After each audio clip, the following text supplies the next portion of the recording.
Assalamu alaikum, good afternoon. Brother Bakari, just let me know if you can hear me loud and clear. Send an emoji or just comment to let me know. Thank you. Thank you. I assume you guys can hear me. It's me, Sulayman Ben Suwareh, coming back on Facebook Live. Brief.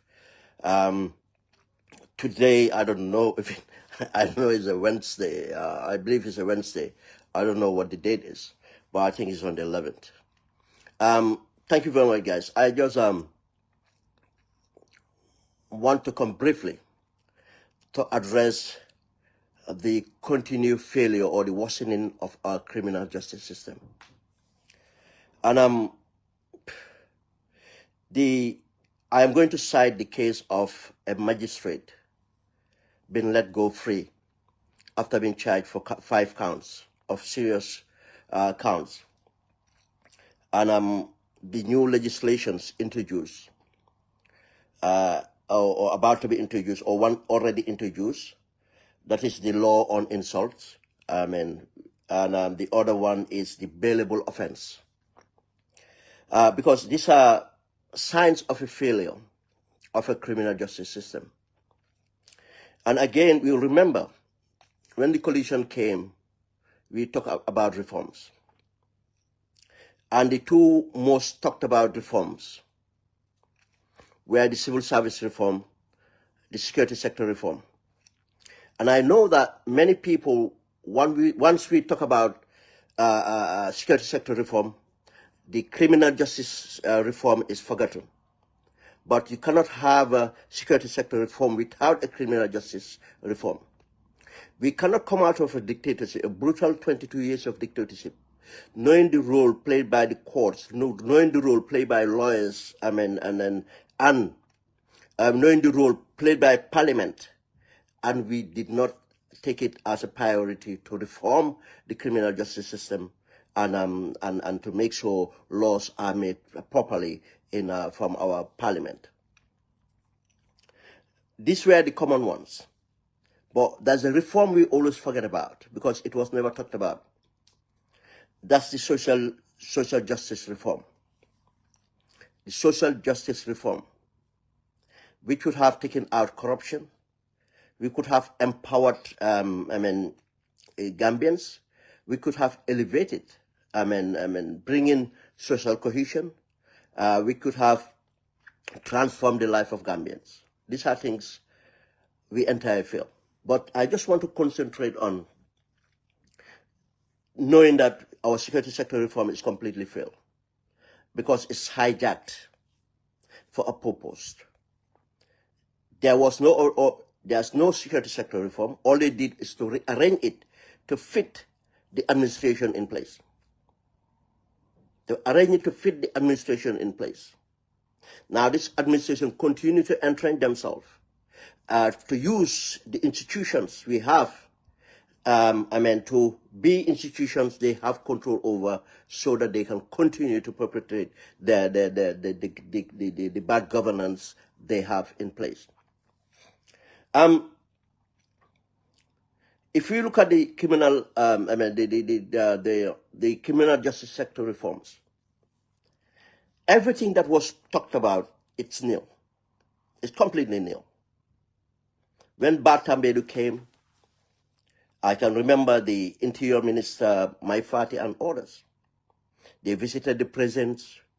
Batambedu was all the time talking about reforms, Gambianization of the judiciary, the capacity for building capacity for the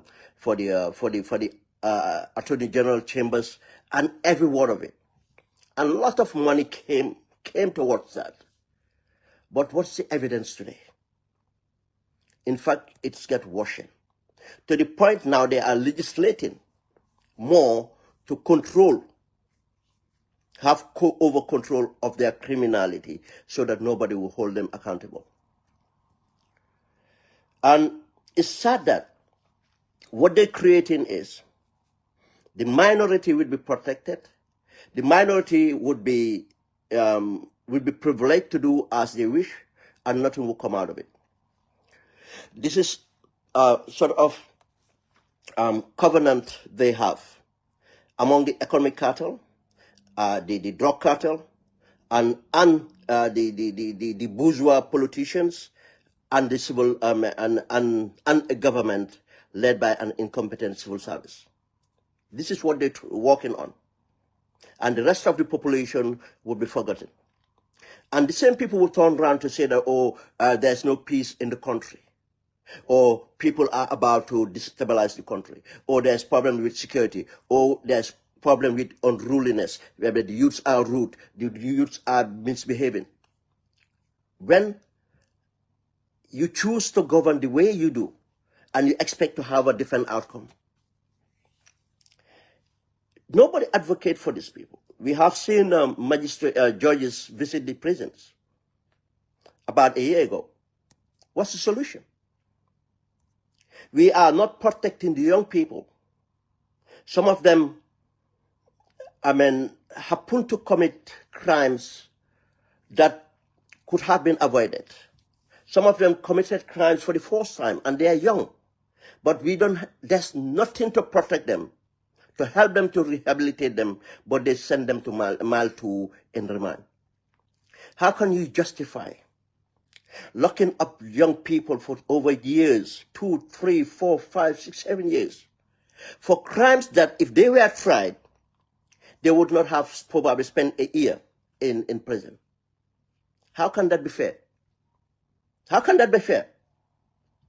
But they are saying that a magistrate appearing in court 5 times, that's a delay of justice. That magistrate had to be let go for the crimes that magistrates have committed. Just visit Maltu, and the remand wing, in fact, is worst. Because being accused of a crime doesn't mean you are guilty of that crime.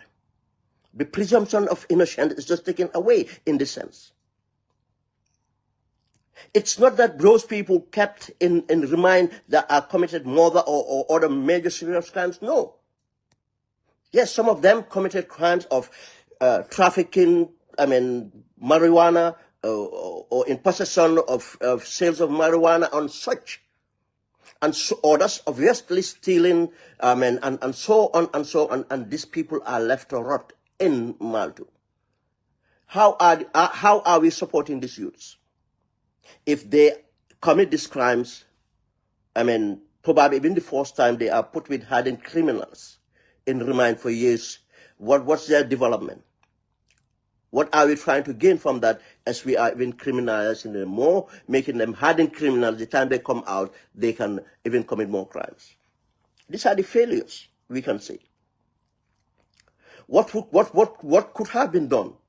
Nothing is done about that. Nothing has been done about that. In this sense, when you talk about reform, what have they done? They cannot show you anything tangible. Today, I am hearing a director of public prosecution. I'm not a lawyer. I am not. But I think I have common sense, experience, been around here for decades, been following trials from childhood to now, be reading and interacting to know or able to understand that if I hear a competent person in court, I can tell a difference. But we cannot even put the capacity there so that a Gambian would be a DPP. We fast-track the citizenship of another Cameroonian to be the director of public litigation. And all the lawyers we train, all the capacity, the capacity with these things. But if the government did not reform to make sure, we are going to get second-rated people from the sub-region to come and be stars in our country and given everything. Because that's what this system wants, so that they can be controlled. Beggars are not choosers. I call them beggars. If they were that good, they would not have left their countries. I can tell you that. If they were that good as lawyers, they would not have left their countries to come and work within the civil service. They would have been in the private sector. They would have been retained by corporate these things and others. If we talk at reforms, we look at the mechanism, the structure that are put in place. You cannot see any evidence of the structure put in place to able to support the justice system, the criminal justice system. No. The capacity that is needed, it's not there. The infrastructure, it's not there. How can we progress? How can we progress? We can see these failures. If we expect things to be left as it is and expect things to get better, we are not investing where we're supposed to invest. We are not investing in the youths. We're not investing in creating rehabilitation centers. We haven't done a reform to have a process that the youths can be taken to be rehabilitated, but they will be sent to Mile 2 with hardened criminals. We have heard about the government saying, oh, they're going to reform the Mile 2, or they're going to move the Mile 2. They're going to build new modern prisons. There's so much could be done without building brand new, spanking new prisons. There's so much within the communities. But no, because they don't care. You see, this is what happened when the privileged 1% believe that they can commit crimes, they can do everything, nothing will come out of them. They are not the ones, or their families will not be the ones going to Mile 2. They don't care about it. That's how they look at it. For them, it's not them going to Mile 2. Because not that because they're good people or anything, because they can do anything. Their children, we see them. Most of them are thieves. You see them acquire wealth, properties. We know they are thieves, but they are working freely. They buy those vehicles, give it to their underage children to go and disrupt traffic, and in fact cause harm. Some people were killed. We have seen what they do, and did we see that in court? No, they don't go to the courts. Some of these people are with the economic cartel, doing all sorts of financial dealings, and nothing comes out of it, undermining our economy, distorting our economy. Some of these people are linked to drug cartel, and nothing will come out of it. Who are the people at the prisons? Poor Gambians. Poor Gambians are the ones in prison. And this is the system they continue. The criminal justice system is not serving the justice. Not that people who are taken to prison are the ones committing the crimes or anything. Some of them are. But it's only the poor ones will be arrested. The poor ones will be arrested. Not the parents that are stealing, from us, corruption and everything. None of them will go. Not the drug cartel, not the big ones, but the young Gambians who become victims of this the system we created, for that matter. You see them parading them around. But as I said, I'm going to do it brief. I want to go into some details here. In the case of Magistrate Jiba stroking off a case that Magistrate Pa Modu Njai, I am not a lawyer here, but I thought a case of this magnitude would have been dealt with and transferred to the higher courts. How can a magistrate try a magistrate? How can a magistrate try a magistrate? They both serving at the lower courts, and now they are trying each other. Does that look right? You don't have to be a lawyer to know that doesn't look right. But for Magistrate Jiba to stroke off, I know people will say, oh, Magistrate Jiba cannot be blamed. The magistrate have his discretion. You see, this is how the system works. This is this way how the system works. And before getting there, let's give you an example. Why do you think the cartel always get away with it? Because they control the system. They corrupt the entire system. They corrupt the police. They corrupt the anti-drug. They corrupt the judiciary. They corrupt politicians first, in fact. And they make sure that they neutralize the entire accountability systems. And they will even corrupt the press so that, their crimes will not be reported properly. Properly, I mean. They will not be mentioned and stuff like that. Nobody will go and dig into what they do. This is why they get away with it. How many cases have been lingering in the courts with the cartel? The Banta Keita. Banta Keita is right down here in Senegal. Senegal here. Member of the security service, senior members of security service know about this. Some of them do meet Banta when they go to Senegal. The only reason Banta's wife is still in the Gambia because they are still controlling. They're still controlling. They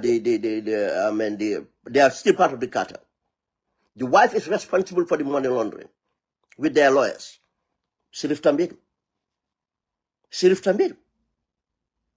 who was technically found out in courts that he participated in money laundering, opening bank for accounts, opening an account for Banta without Banta being present. Someone sent a branch manager to his office and opened an account. And funds went into that, and funds were withdrawn from there. And nothing came out of it. Not the Bar Association. No, nothing came out of it. You know how powerful then the cartel is? If they are in cahoot with the president's lawyer, Sirif Tambi, the president's lawyer, cahoot with the cartel, he represented almost all the senior cartel members. The case is going through the courts. Banta is resident in Senegal with his parents and extended family. The wife frequently go to Senegal.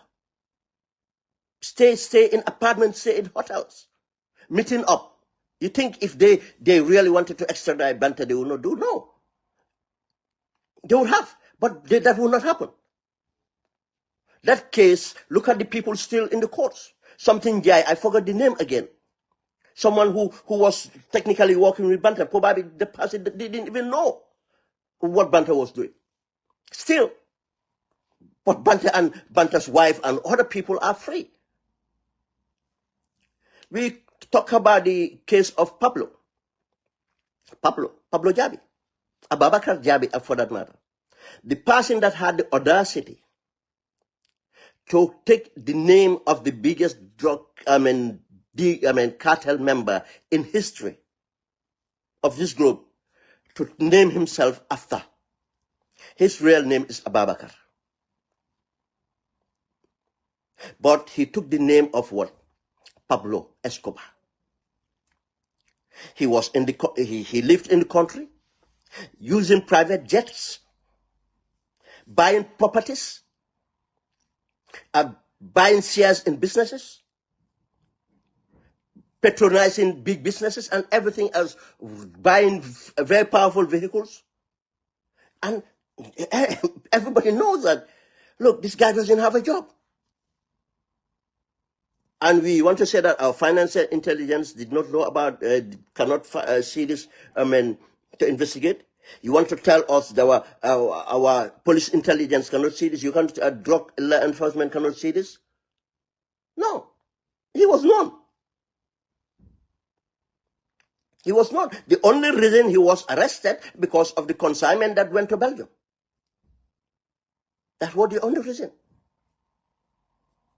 To satisfy the international community that they fight in this. But nothing is coming out of it. And likely nothing will come out of it. He's free walking the streets. But Gambian youths who might be arrested for jamba, cannabis and others are in Mile 2 prisons. Banta is walking around. Who was his lawyer? Sheriff Tambedu.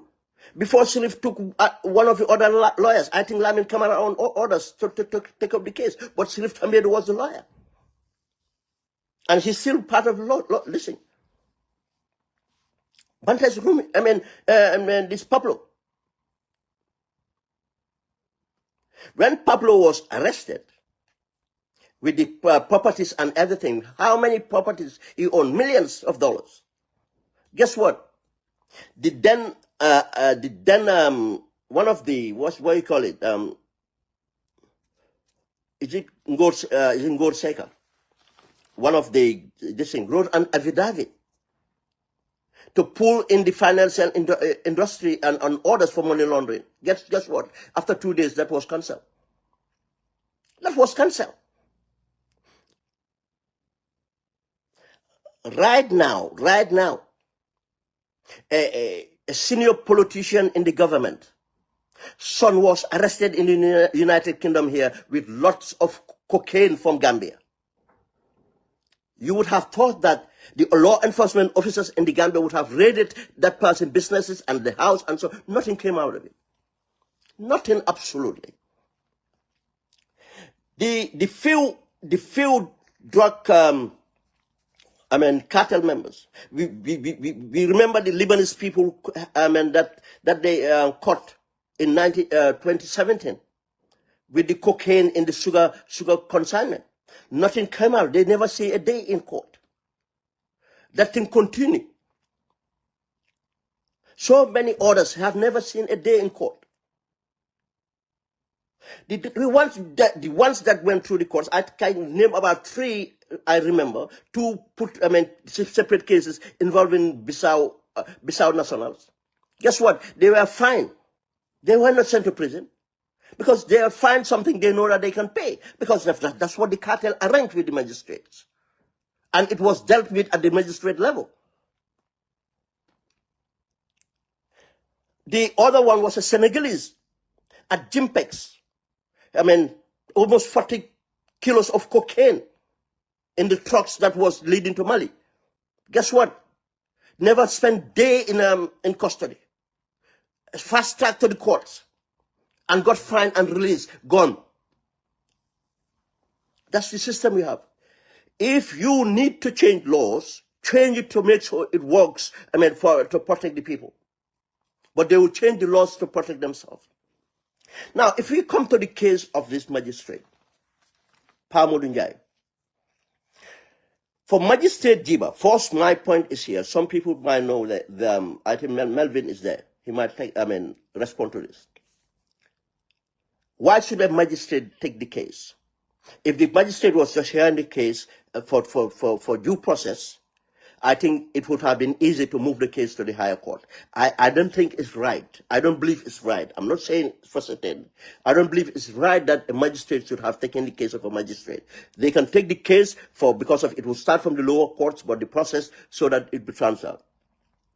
Now, Magistrate Diba made this ruling based on what the defense have appealed.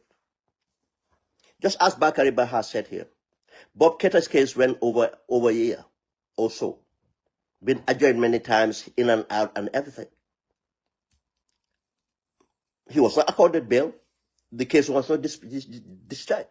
But I am saying even those at the Mile too. Probably Bob was privileged to have supporters and everything, and noise would make. But what about the people that Mile too? We don't hear about. Remind, 8 years, 7 years. The Chief Justice knows about all these cases. What did he do about it? He failed, completely failed. No reforms.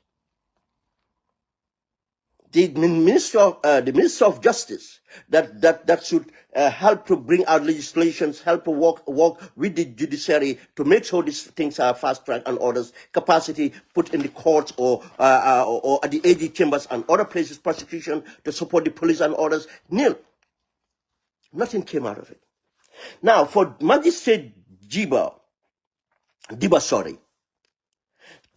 give, for the defense, for the defense to make this appeal, and he accepted that appeal. Because for 5 times they've been adjoining the case, the prosecution, because they're not ready to prosecute. Then I have to 5 times is enough. No. The case is so important I think the magistrate have other, leverages he can use.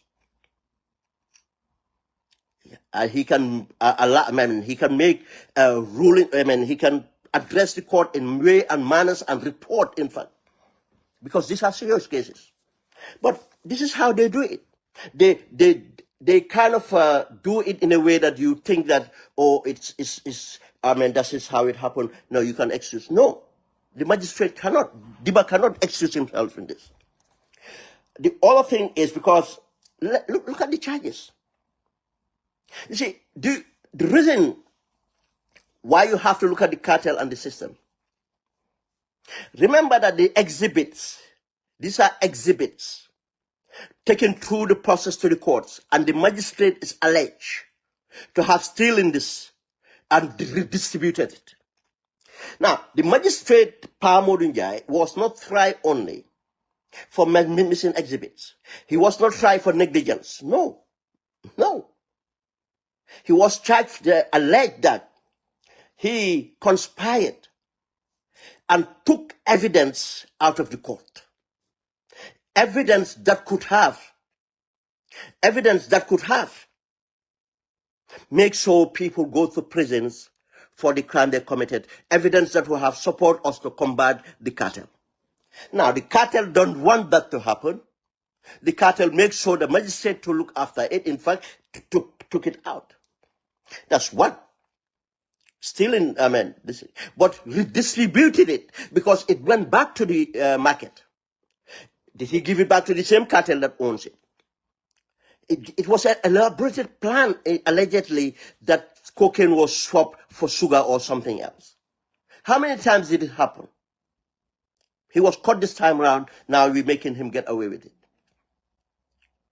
The trust as a public servant, as a magistrate, to act in this manner. What message are we sending to other magistrates and other people? We can be hard on the kids, which is right. We should be hard on the kids. But if we are selectively being hard on the kids and not making sure the system works, what do you expect to happen? How can the children learn, or the kids and others learn? They will just see themselves as Bonnie and Clyde. They have to, do whatever they do because they have to fight against the system. This is what they created. Magistrate Diba sold this case. Yeah, because he knows that he can. This is, but no, it's not enough. 5 adjournments. No. How many adjournments? How many years cases are in the courts, in other systems? He could have addressed that. But if we look at it again, the failure of the prosecution. Now, why did the prosecution fail to push it? The police were handling it. You know, if these people want to kill a case, they leave it to the police. AG Chambers should have realized the importance of this case. AG Chambers cannot claim to not have the capacity to deal with it for 8 years, for God's sake. When they did the Myanmar case, they have money coming. What they did, they share it among themselves. Call it honorarium. Why not use that to build capacity? And other technical assistant that came in. With all the lawyers graduating from the University of Gambia, what capacity have they tried to put in them to work under the AG Chambers? It's deliberate. It's deliberate. Now, if 1, 2, 3, 4, 5, 4, if the magistrate must have given warnings or whatever it is, how can that continue? Not seriously. Who was managing the case? This case should have case managers. Are we pulling anybody? You see, because nobody will be held accountable.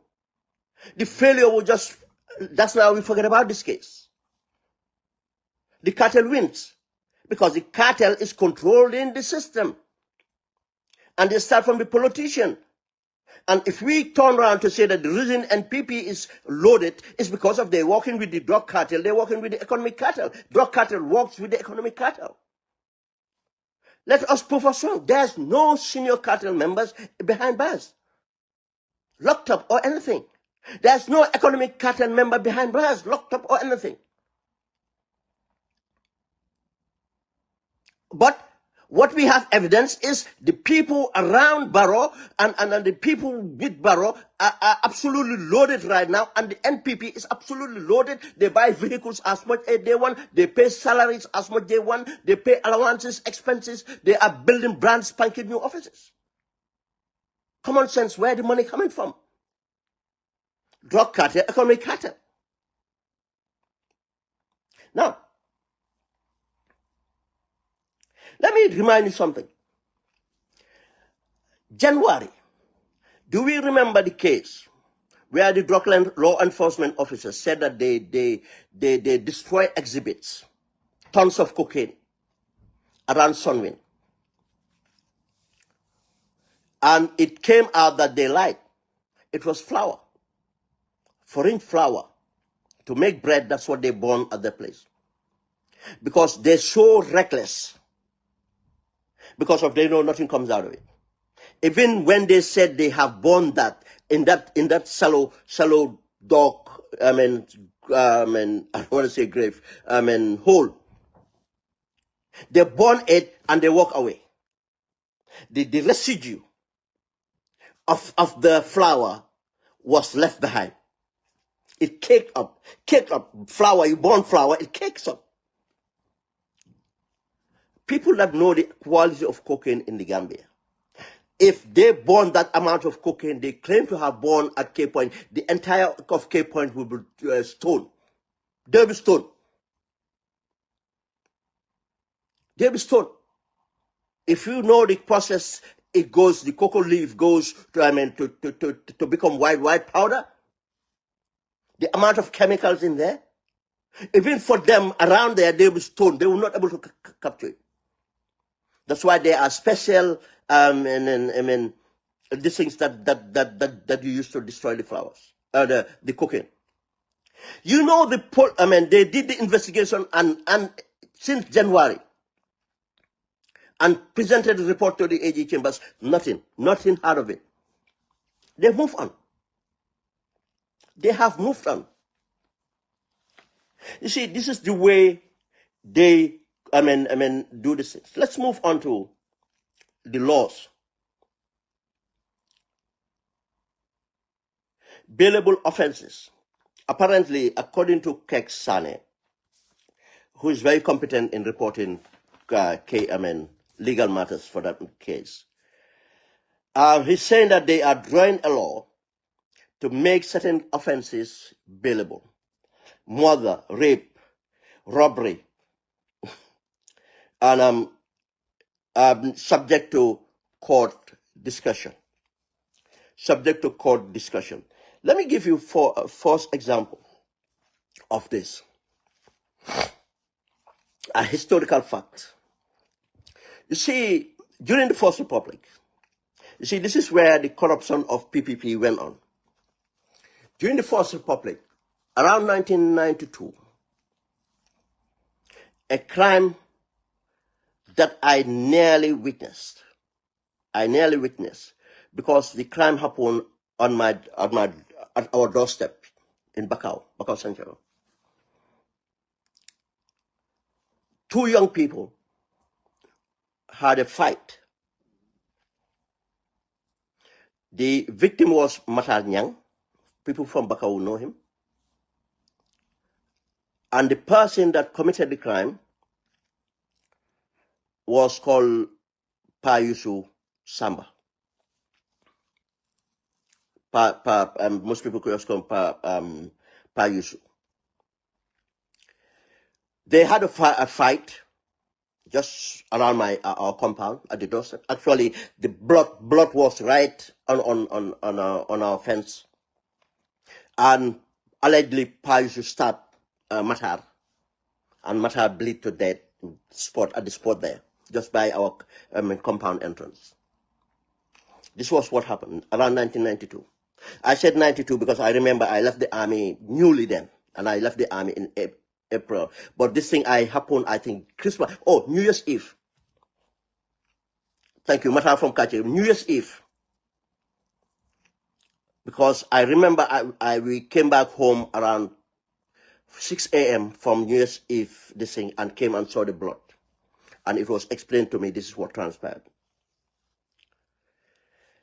In order to kill the case, knowing that Payusi is from a privileged family, Matar is from a very humble background, Payusi was arrested, taken to remand.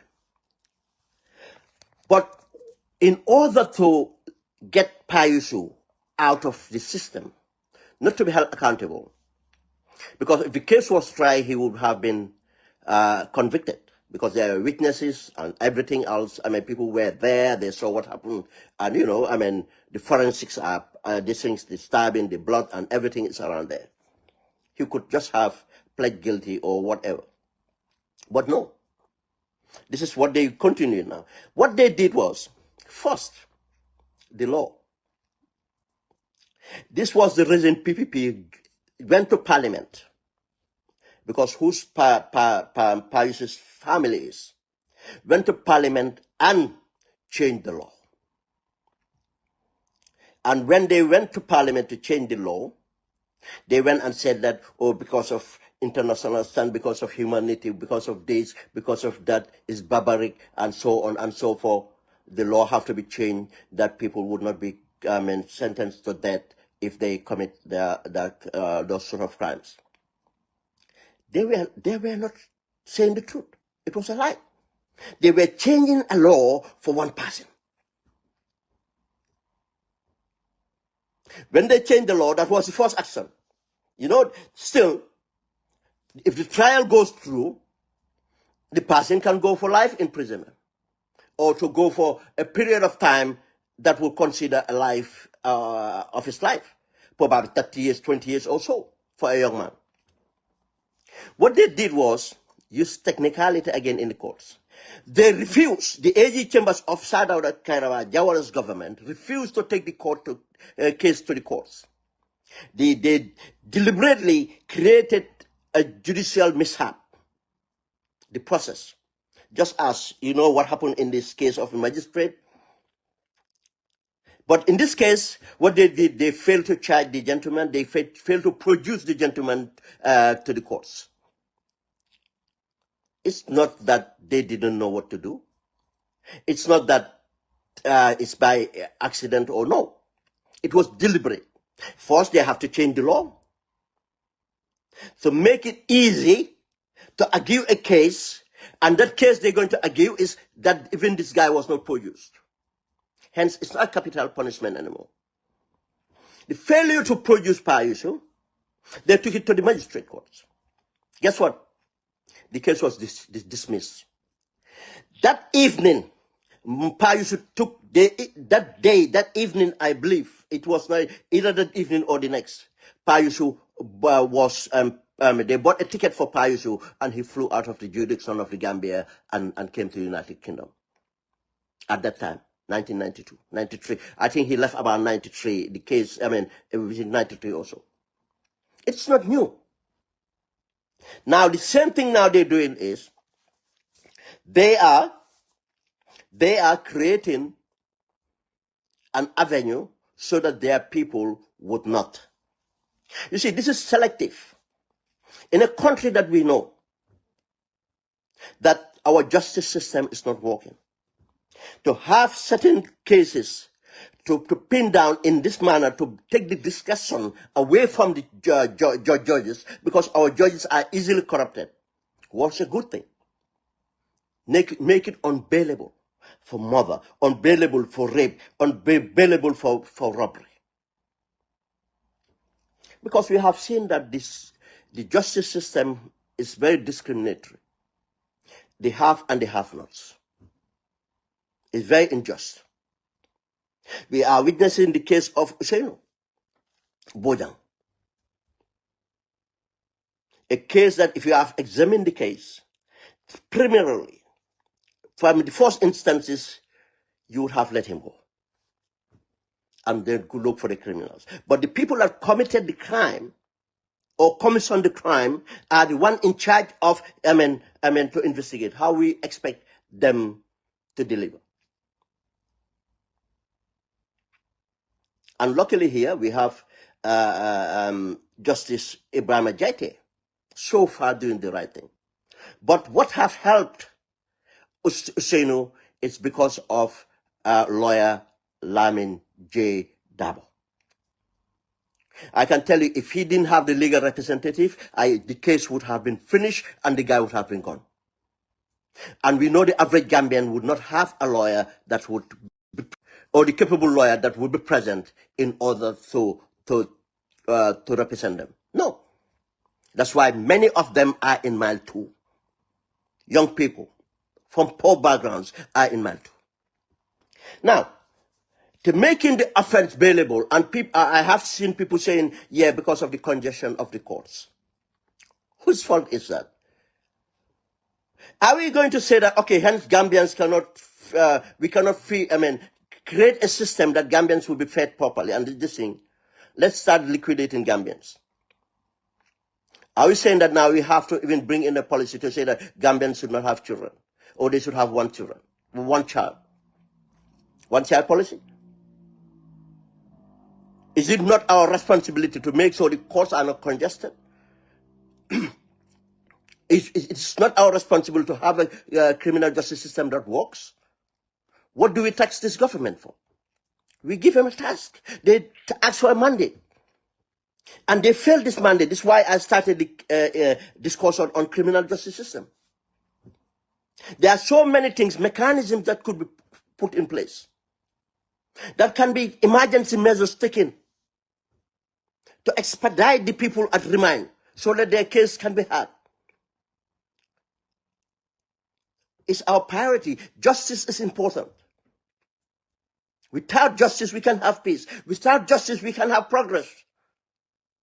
The criminal and the failure of criminal justice system and the security sector, that is why many Gambians are in fear now of their lives, in their housing and orders. It's a failure of governance. But we are not addressing that. What they're doing is saying now, these offenses are bailable. And remember, there's a very important case. I don't want to prejudice the case. The case of the lady that allegedly killed the young man at the Independence Stadium Motel. Remember that. Remember that. Now, is it in fact because we have seen advance that the system is trying to let this alleged person free? We have seen that. They are changing the trial, the things and everything else. We should be careful about this. One is bailable and they bail them and next minute they stall and once minute they can kill it off. It will be out of public mind. Now, if these things are bailable, I can tell you the only people that will have the bail are people from prominent or privileged backgrounds. Average Gambian will continue to rot in mile 2, especially in remand. In remand. Why especially in remand? Those people are alleged to commit crime. They have not been sentenced for committing crime. Why are they being punished and taking their lifetime? How can you take a 19-year-old Gambian? You found 2 kilos of marijuana on them. You take them to mile 2 and keep them there for 3 years, 4 years, and not even try them. And if you even try them, you put them down for a long time. But cocaine dealers are not even taken to mile 2. Some of the cases, you don't even hear it. Let me give you an example. The case at Salagi, where almost a ton of cocaine was found. It was during the raid. One of the agents, when they found the cocaine and knew the property, who owns the property, that agent called me to say that you have to put this out now. If not, it will not be out in the press. They will kill this case. We found this much coke and this. Guess what? That case is still lingering again. Because the people responsible will not be caught. Now, to make these crimes bailable, it's easy. Now the privilege will be let out. Let's move on. I say brief. I need to go out to work. The other one is legislating for the executive and civil servants not to be insulted or insulting them to be a crime. How can you draw, I'm not a legal person again, but we have read and seen things, what we call a bad law. An unenforceable law is a bad law. A selective law is a bad law. If you create a law that you cannot enforce, it's a bad law. If you create a law that is seen to be selective, it's a bad law. I have inquired when Kex put this thing. I've commented. What about if the public servants or the minister insult a citizen? He said it's not covered. I'm not surprised. It's not covered. It's not covered. What about if an imam is insulted? What about if someone's parent is insulted? What about an opposition leader is insulted? What comes out of it? That's not a crime. How can something be a crime for some and not be a crime for others? But this is the useless parliament we have. How can you even entertain this? The parliament, how can you entertain such laws?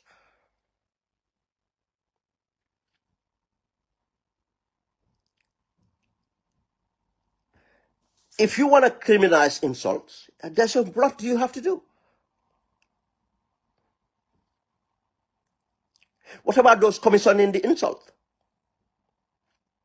Because for matter of fact, especially elections are coming again, we know the NPP have been commissioning insults.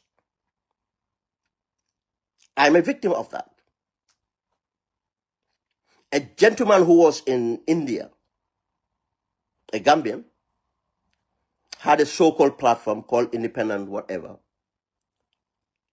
insulted me. He lied.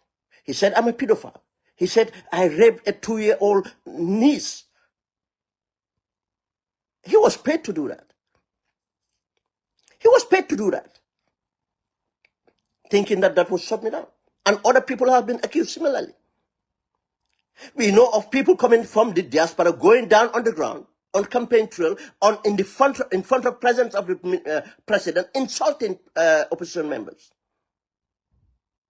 Insulting members. Who paid for that? We know they pay for their tickets. We know they give them hotels. They give them apartments. Some of them give them vehicles. Entire program made to insult opposition leaders. We know that. They are paid to do that. It's not that they love the president. It's not that they support the president. It's not that they're loyal to the president. No. It's monetized. Insults are monetized right now. And we know who pays. I am not saying members from the opposition side are not insulted. But that's not because of they are paid to do that, because they are unruly, or because of they are reacting for provocation or being insulted. I am not saying that it's right to insult back. I'm not saying that's a right to insult because you've been agitated. No. I will not do that. Regardless of being insulted or being agitated, I will not do that. I will not lower myself to that level. But again, this is a problem. When I talk about social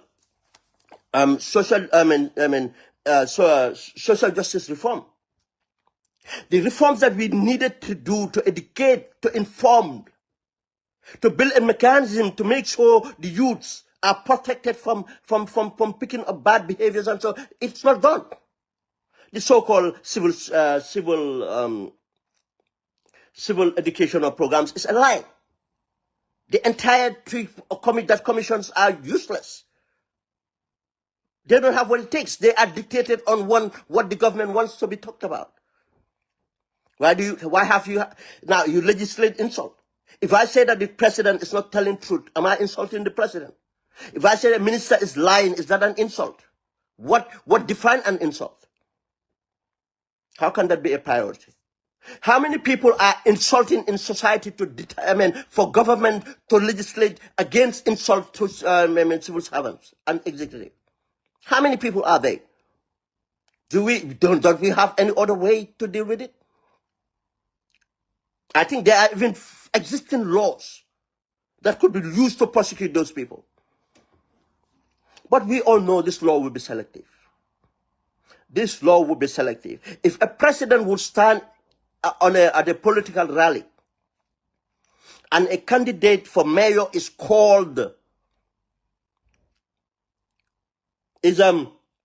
discriminated at, and the president calling out the supporters to go out. Why? What fear do you have? We are the ones in government, and we see those supporters go and act on it. The president's nephew, for that matter, Njaga, go and act on it and attack the opposition. You expect that because of legislated against. We all know inciting violence is already a crime. We know attacking people is a crime. What came out of that? Nothing, absolutely. They are making laws to go against people. They are not making laws to make sure society is just. No. I think these are things we should recognize. And this is also showing the level this government is going to, in fact, making our justice system, or the lack of it, even worse. I think this is one of the things that should dictate the urgency, that we need to come together and to make sure we bring about change. And I am not talking about change of one president for another, but change that where the systems would be addressed and restructured, and so that the country can be stable and progress. This government calling out all the things they're talking about, or the people trying to destabilize, they are the one trying to destabilize. And they have got to a level that the arrogance, and which I'm not surprised. I am seeing Gambians begging, saying, oh, the government should at least temporarily open the borders so the cement can come in. That's the level we are now. Why should we beg? We know that what they created is a cartel. They created a monopoly which is illegal for Barrow and Jar Oil. Some people say, well, why are you talking about Salam and others? No, Jar Oil have almost 70% of the market. The others are just, collateral. We begging? Common sense, economic sense said that you get your markets as close as possible.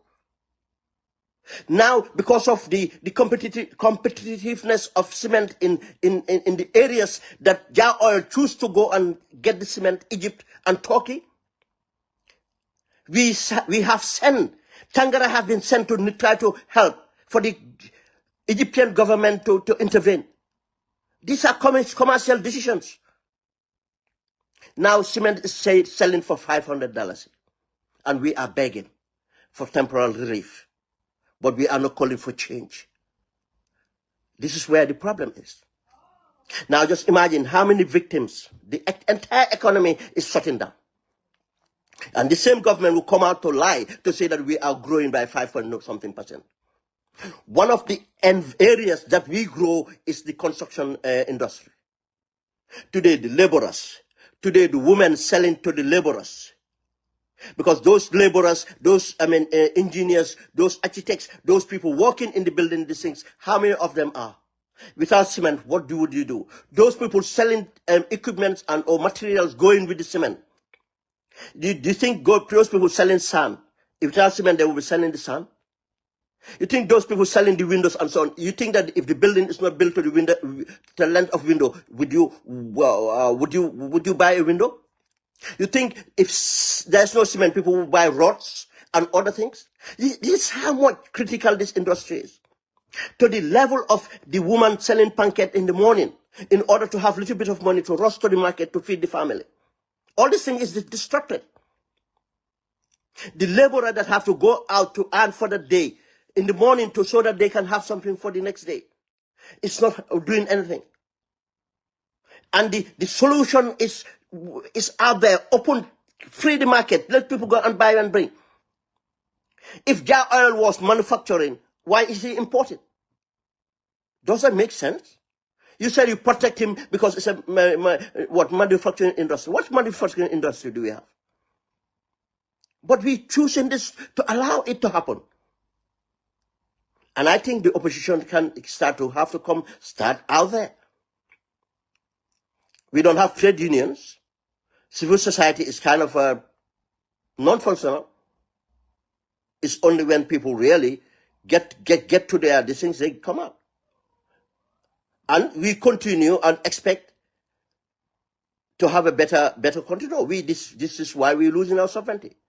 Thank you very much, guys. It was meant to be brief. I think we got in our thank you.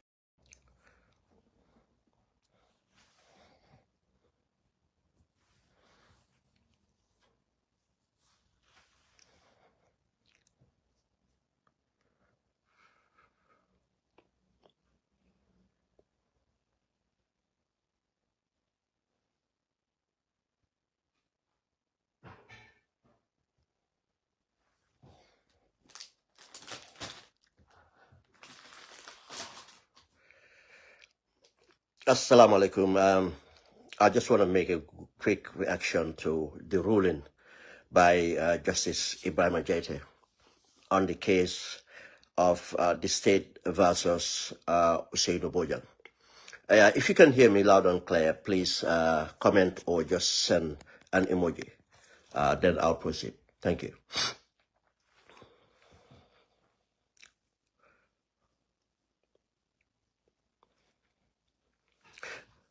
Thank you very much. I assume that you can hear me loud and clear. But as I said, demanding justice for the citizen Ousainou Bojang and for the police officers that are killed by unknown assailants. But I first would say bravo to lawyer J. Dabo for standing up pro bono to make sure this case is followed and justice is served to both his client and justice is served to the police officers killed and the lady police officer who was wounded. And so far, we're saying well done to Justice Jaite for continuing on this case. And so far, we have just been, he's just been professional as he's always been. And especially in this ruling, people were anticipating that it's crucial to have the three musketeers, that is the spokesperson of the government, Ibrahim G. Sankare, and the Abu Jang, the National Security Advisor, and Modu Sow, the Deputy Inspector General of Police, to appear before the court.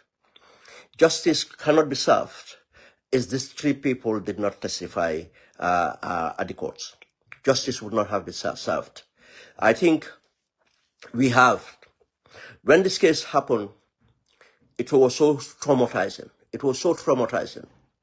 And there were so many reactions. And many people reacted, taking the narrative of the government. Because the forcefulness, the government came out, laying accusation to directly to the UDP, directly to Yankuba Dabo of KMC. This is the information that they put out there. And many people, which we will not blame them for taking that narrative because they trusted the government. I blame them for trusting a government that have never come out to tell you the truth. But luckily for some of us, from our background and experience, we smell something not right at all. It didn't add up. The minute it happened, we were shocked and everything, but we knew this is a new level of criminality in the Gambia. This is something we knew. We didn't say we know who did it, but we know it was a level a new level of criminality in the Gambia. And based on evidence that was shared by testimony from people who witnessed it and what was shown on video and understanding the environment that it happened. And we knew that this would have been executed by professionals, either professional criminals or state actors or people who have received similar trainings and the interest to destabilize us. And when this happened, the political narrative was pushed by these three individuals. The political narrative was passed by three individuals who were mandated to make sure we are safe, who were mandated to make sure the government is working effectively in keeping the public safe. And they came out with lots of, all that they put out there was lies. Now, this is why it's important to make sure that they appear. Because we want to know the truth. We want to know the truth. We want justice for the police officers. We want justice. Make sure innocent people are not incarcerated and left unanswered. We want to find out people who were behind this. And as I said, I'm not preempting the court. Everything points to the government themselves committing this crime. Because common sense, why would they lie?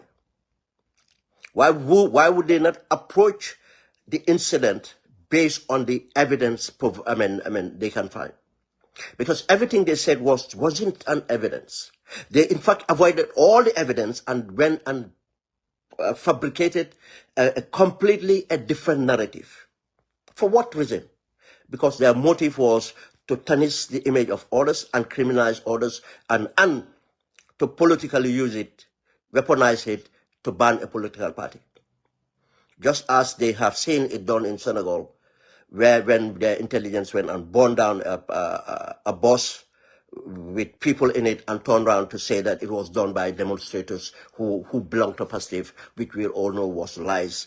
And they used that and charged this, leaders of Pastif for terrorism and incarcerate them.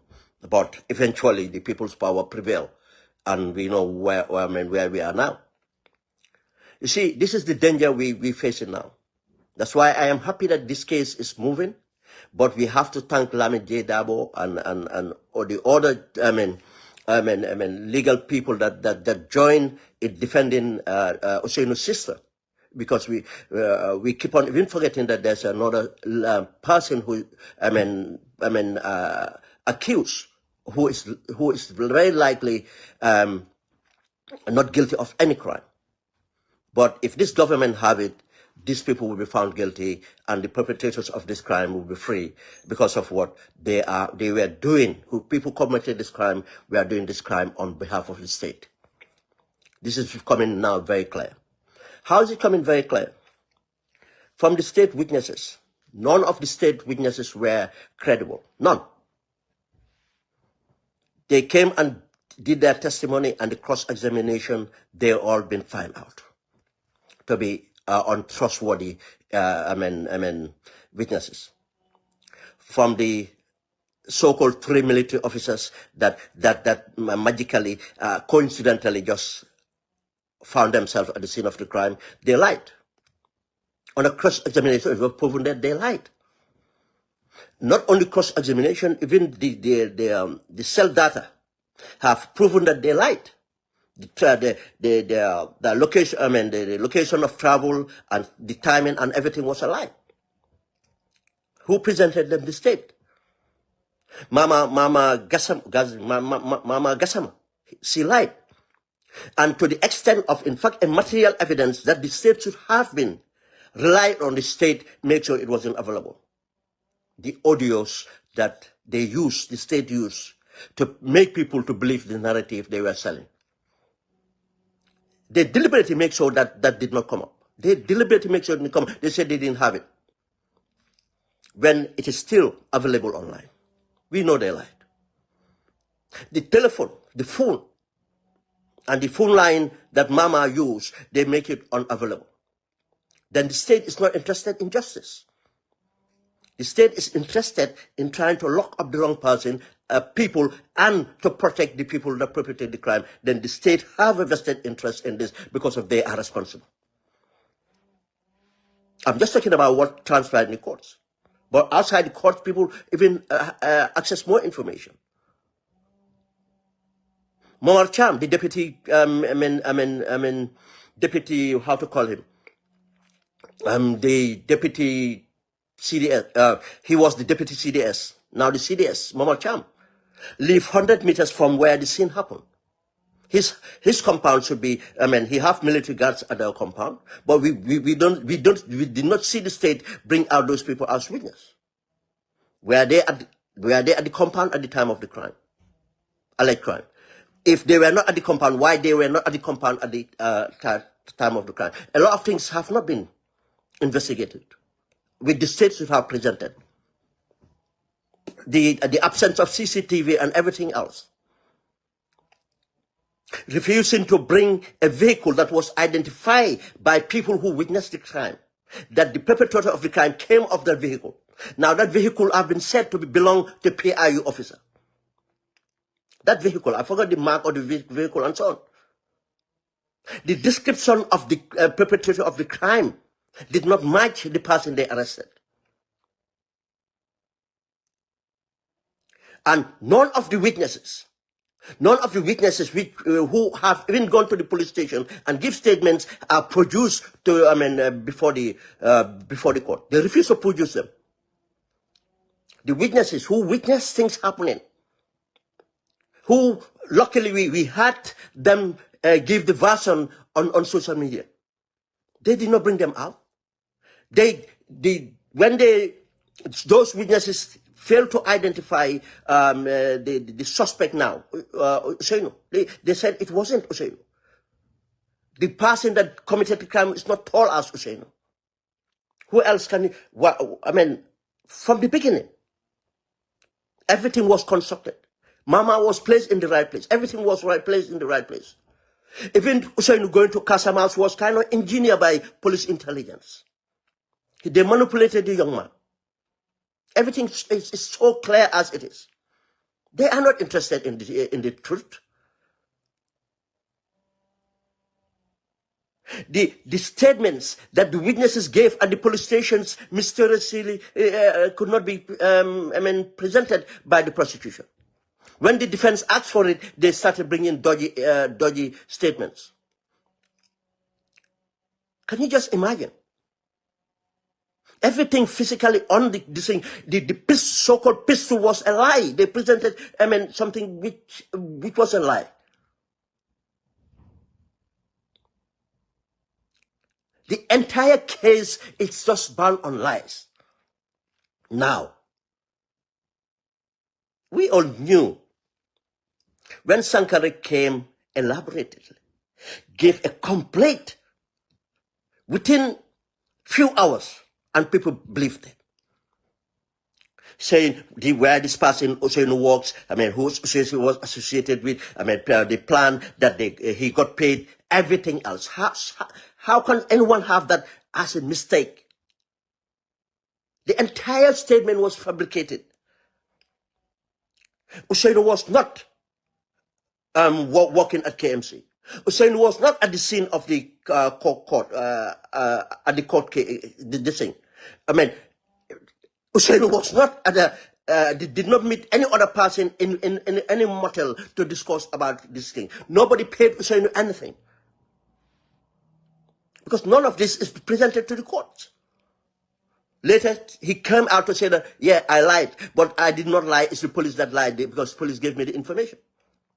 We witnessed the cabinet. Even Barrow and the cabinet should be, cabinet members that attended that emergency meeting should be summoned.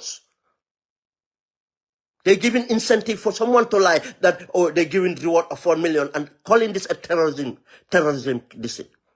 You see, they started messaging the word terrorism because they thought their concocted lies can entrap the UDP and entrap the young man, and they can ban the UDP, and so that they can continue to do what they do. This was their plan.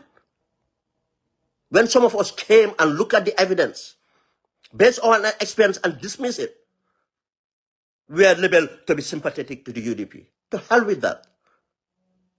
You think people can be silenced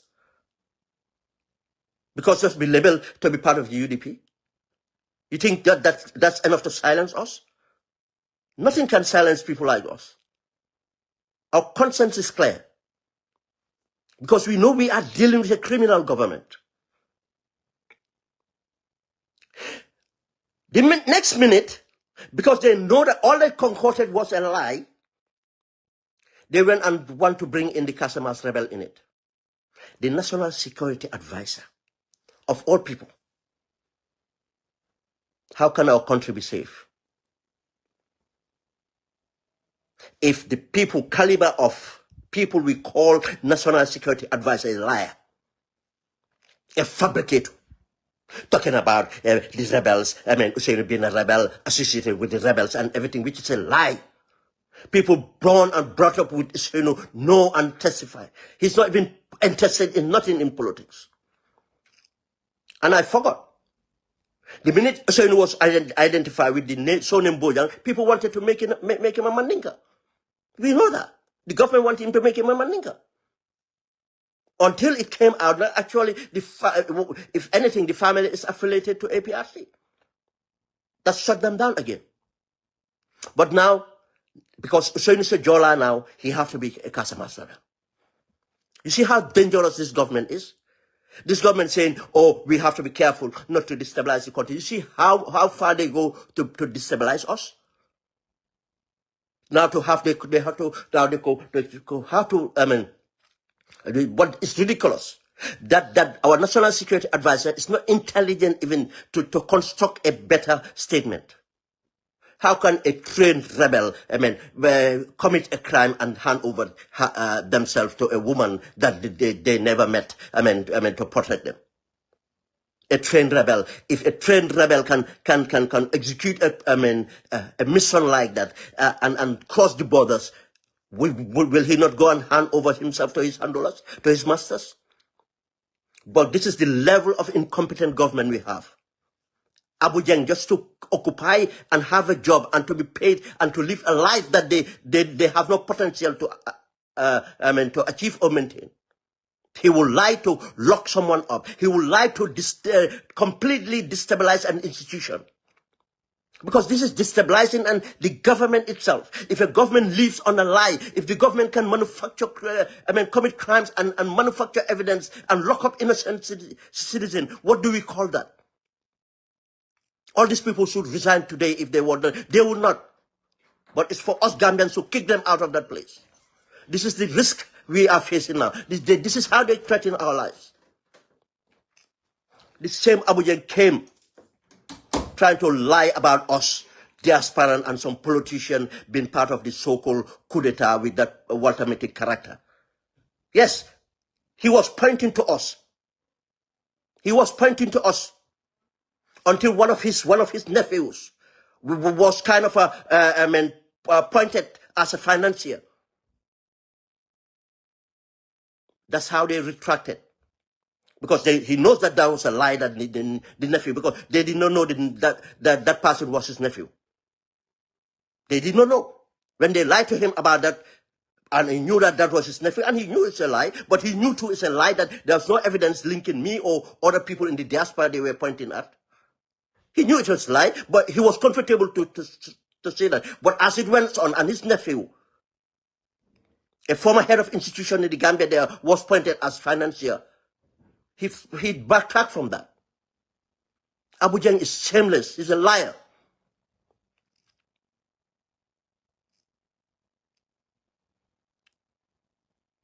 Just imagine that. Talking about rebels and nonsense. And again, a deputy inspector general of police. You see, that's no wonder, his contract is always, he's on a contract for, for how many times? From the First Republic, we know Mocho is a liar. From the First Republic, we know Mocho is a liar. Working as the but strategic intelligence officer. How many times did he lie when he was in Brikama Station? Always coming out with information that rebels are about to cross the border to attack the Gambia. Putting our men on standby until people like me detected that he was the informer. And we told the BAT that he was lying. That's how the BAT intervened and told the Gambian commander that this is a lie. The person informing the NSS been found out to be a liar. He's a habitual liar.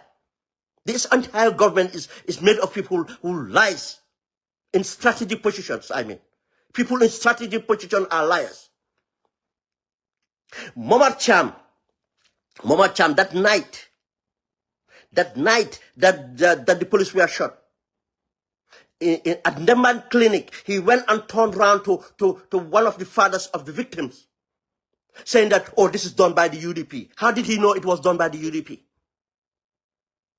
He said this was done by the UDP. We know that.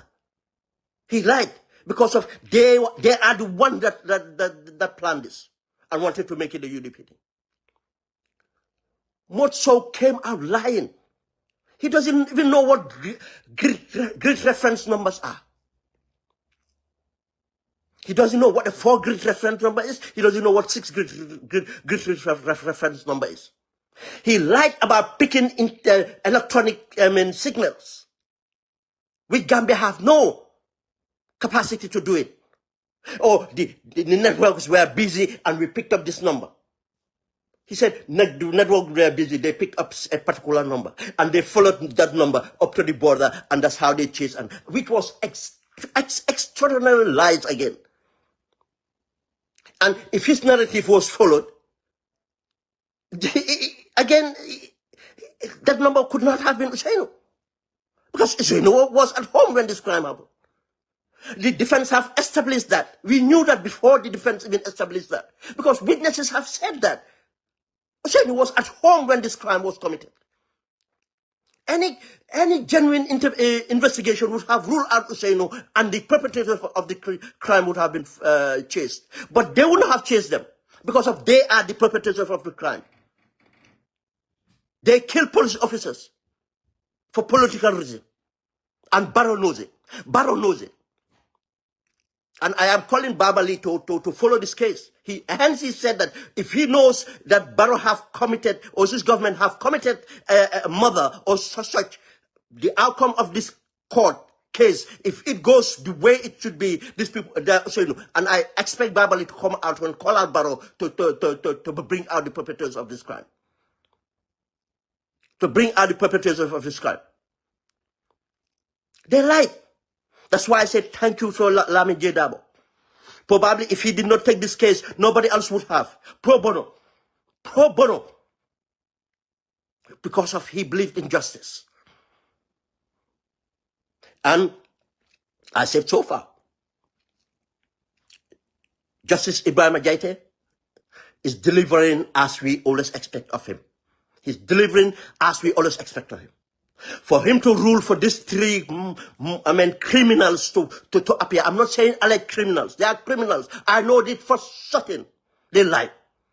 Because if not, the prosecution would have brought them, to testify. To share everything they have. To prove this case. But now the prosecution, the director, the DPP, go and listen to the line of questioning of the DPP. He's not trying to find any facts. Because the facts is not to his interest. He's trying to discredit an innocent witness. He knows that he's innocent. He knows there's no case filed before him. If the justice ministry, the director of prosecution, if he was professional, if you look at the case file, he would say, look, we don't have a case over this guy. Let's withdraw our case. Let the police go and find the perpetrator of this crime. Now, what do we expect Gambians? It's up for us now to fight for the police. And those people who were politically thinking that because of an opposition was going to be affected or blamed for this crime, we are out there, very energetic. We expect them, and they were using the cover as they are fighting for our police and our justice. Let them come out and fight for the police and for our justice. Let's be consistent. Let us be consistent. Bravo again for Lamin J. Dabo for his intervention and taking, over a year, and that's going to take a lot. Imagine if he did not sacrifice to do this, who would have paid for justice to be served? This just explains the corruption in that country. Drug cartels and everything else are free roaming. Criminals are roaming the streets. Now, innocent Gambians, if they don't have the money, they would rot in jail. If they don't have the connection, they will rot in jail. But thank you for Lamin J. I was standing up for these things. Thank you very much, guys. It's just a quick intervention, and we are going to deal with this again. Thank you.